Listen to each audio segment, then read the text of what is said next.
हूंदा के सरवर नूह जा मुरीद हूंदा कहीं न कहीं बुजुर्ग जा पैरोकार उन जे तरीके वारा हूंदा ये आहे न माशाअल्लाह सब अल्लाह बचायो उन्हनि पार्टियन खां उन्हनि माण्हुनि खां जंहिंजी मलीर ॾे मोहाड़ नाहे तव्हां ऐं असां हुज़ूर जे मोहब्बत वारा आहियूं ऐं अल्लाह वारनि जे मोहब्बत वारा आहियूं फर्श फलक ते हो सजनारा सुभान अल्लाह चओ त इनखे पूरी पढ़ी वठो आखिर ताईं सुभान अल्लाह जो आवाज़ अचे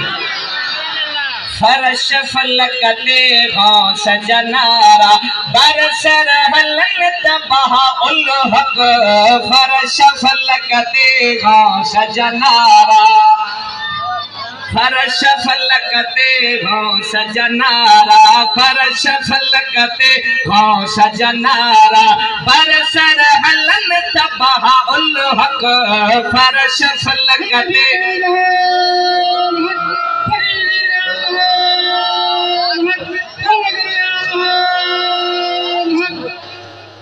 मलक मारो जिन परियो सब हो काहन थबहा उल हक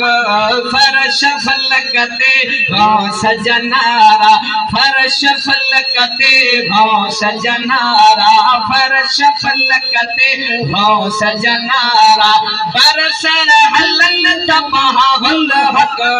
फर्श फलक ते हो सजनारा फर्श फलक ते हो सजनारा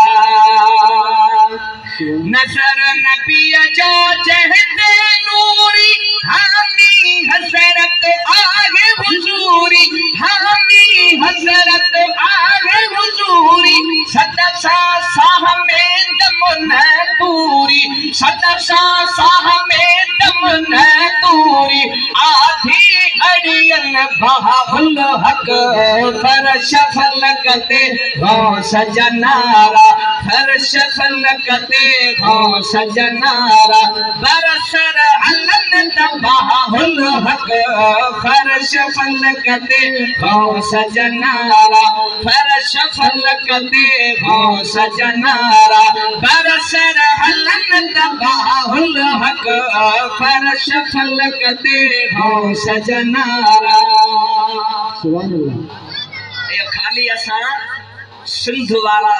हजरत गौसुल आलमीन जा मुरीद नहीं पर दुनिया जे कुंड कुणछ में हजरत गौसुल आलमीन जा मुरीद आहे सुभान अल्लाह दुनिया जे कुंड कुणछ में हजरत गौसुल आलमीन रज़ी अल्लाह ताला ने जा मुरीद कुंड कुणछ दुनिया में रहंदा असा सिंध वारा त भागन वारा आयूं त सिंध में अक्सर ऐं वधीक ऐं वडे में वडी जमात जेकी आहे हजरत गौसुल आलमीन जी जमात आहे सुभान अल्लाह मिस्र मराकश काज़िक उज़्बेक चीन मलाई पौने काज़िक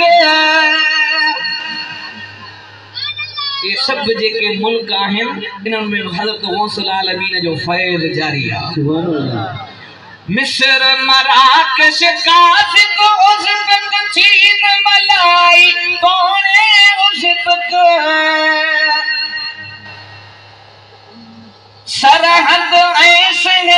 सरहद ऐसे बन सिंधी पुकारन बहाउल हक फर्श फलक ते हो सजनारा फर्श फलक ते हो सजनारा बरसर हलन तबहाउल हक फर्श फलक ते हो सजनारा बरसर हलन तबहाउल हक मलक मारो जिन परियो सब हो काहन तबहाउल हक